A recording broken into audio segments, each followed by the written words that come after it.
Before you watch the fan cam, a big shout out to IPVanish, the greatest VPN of all time. Honestly, it's incredible. You look at everything that you can't get because you're in the wrong country, the 3 o'clock kickoffs. Look at that as Barcelona's high line, and then IPVanish comes swarming in from behind. You can watch the 3 o'clock kickoffs. You can do everything with good VPN. And listen, you got to check them out. There's a QR code on screen. Scan the QR code, click the link in the description as well. You get an 83% discount and enjoy the fan cam. Hello everyone from Chelsea Fan TV. I hope you're all doing very, very well. It is cold here in London. We know that they felt it in Barcelona because it seems like they were frozen on the pitch. They just let us score not 1, not 2, not 3. And if we're including disallowed goals, you say that we scored 6. We scored 6. It was almost a tennis match if it wasn't for VAR and offside and all the rest of it. But a very, very good result, very positive result. Just brilliant. I mean, I'm absolutely knackered, guys. I'll be honest with you. I've done all the fan cams. I said, am I going to do one? Am I?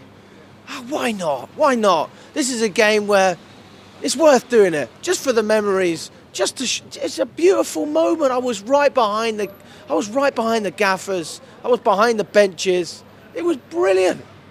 And I'm seeing Maresca giving it to the fans, make some noise, the fans respond.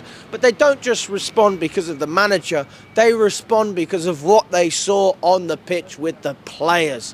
Dedication from top to bottom, reliability, chemistry, work rate, every single positive word that you want to put in there, flair. I mean, it was sexy football. It was sexy. I said it wasn't sexy when we went to Burnley, but when was anything sexy in Burnley? You know, you stick Barcelona, and then, you know, things start to spice up a little bit. It's all right. It was fantastic, wasn't it?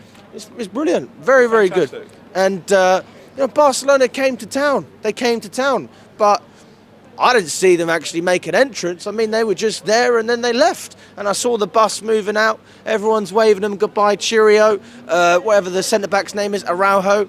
What was he thinking? Not a lot, obviously, because he got sent off. Yamal in the pocket of Cucurella throughout the whole game. He had to get substituted just because the sheer embarrassment of continually being denied the opportunity to make anything happen because of the way we defended. It was embarrassing. Hansi Flick had to save it. Off you come, son. Off you come. Off to bed. Early night for you, Yamal.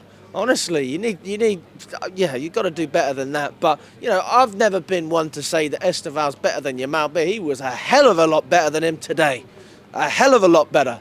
And we saw the Brazilian flair, we saw the class, we saw everything from Estêvão throughout that match to show that he has the capabilities to be a world-class player. I've had people say he's already world-class. Now, I'm going to say that it takes a little bit more to be world-class. You have to prove it over a number of seasons, or you have to have an exceptional season, like maybe Cole Palmer. You could have made that argument when he was playing under Pochettino.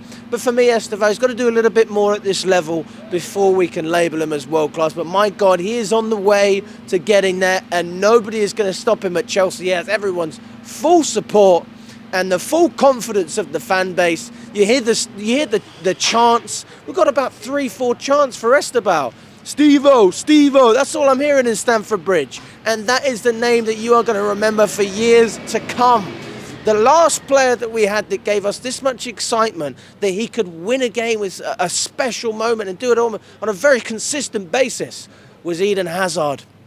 And also, we've got to give Pedro Neto his flowers as well. I love giving Pedro Neto flowers. I tell you, if he keeps playing like this, Rachel, I'm sorry, Valentine's Day, I'm giving Pedro Neto those flowers. I'm sorry, Rachel. The 14th of February is for Pedro Neto if he keeps working this hard. I might even get on my knees if he keeps doing it from March.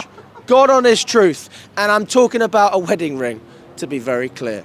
Don't you dare. Don't you dare.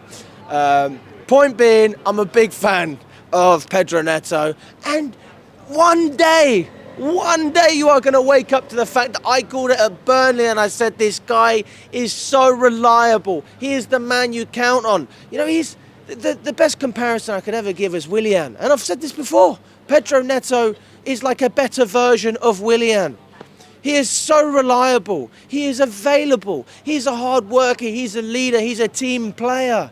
He's a dribbler. He's a crosser.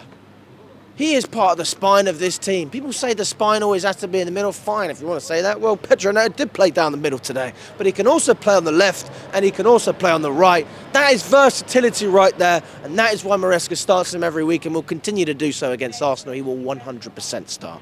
No question about that. Garnacho, he was all right. Probably the least impressive player on the pitch today, but that doesn't mean it was bad. It was decent. He was decent. Absolutely. I'm happy with Garnacho, and I'm a big fan of him as well. I think he's going to do great things at Chelsea. In terms of the flanks, obviously we had Gusto starting. He got taken off quite early. Santos came on, got his goal that was disallowed. God, I'm trying to think who scored all the goals. There were so many of them. I thought Santos was brilliant when he came off the bench, honestly. He was so composed, he was calm. We said the same thing against Burnley. He just looked like he was in control, right? How many times have we been here and we've been winning a game, or we've been playing well off the first half, and then we've lost control? And that is something that we didn't change today. We were very intelligent with the way that we approached this game after going 1-0 up, after going 2-0 up. We didn't take our foot off the gas, but at the same time, we were smart. We didn't go up the pitch for the sake of it. We worked our way around Barcelona, and the fans were feeling good about it. You were hearing the fans were chanting, they were singing all the songs that you sing when you're relaxed, when you're confident, not when you're all tensed up before the game. It's cold enough as it is, but it was a tense atmosphere at first because you don't know what's going to happen. I saw Caicedo doing what he does. I thought he was brilliant, fantastic challenges in there, winning his 50-50s. I mean, it wasn't a standout performance because I think he just outclassed Barcelona. There wasn't really a battle because he just won everything.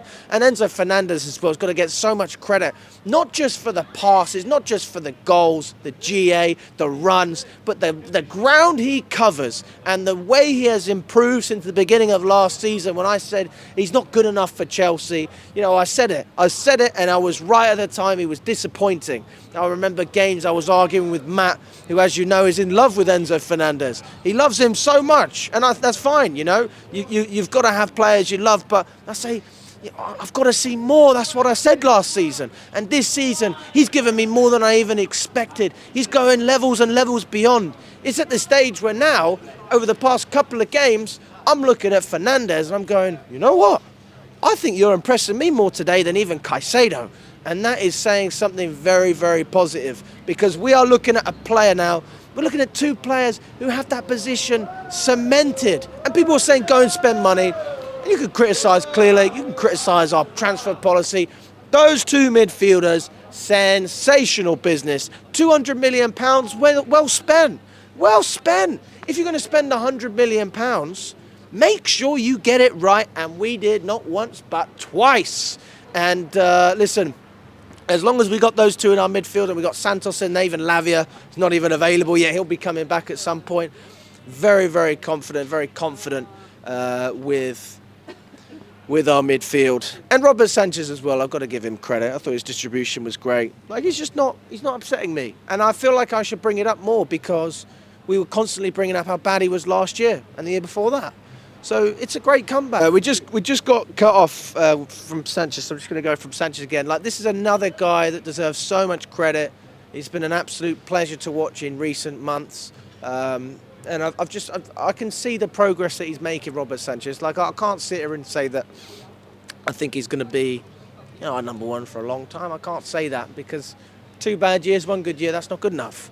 But maybe this is the start of something new, something different. And because he feels more confident about the players around him, and there are better players around Sanchez than there were. I'm not saying Thiago Silva, was worse, but as a package, midfield, up top, flanks, we're just a better team than we were 2 years ago.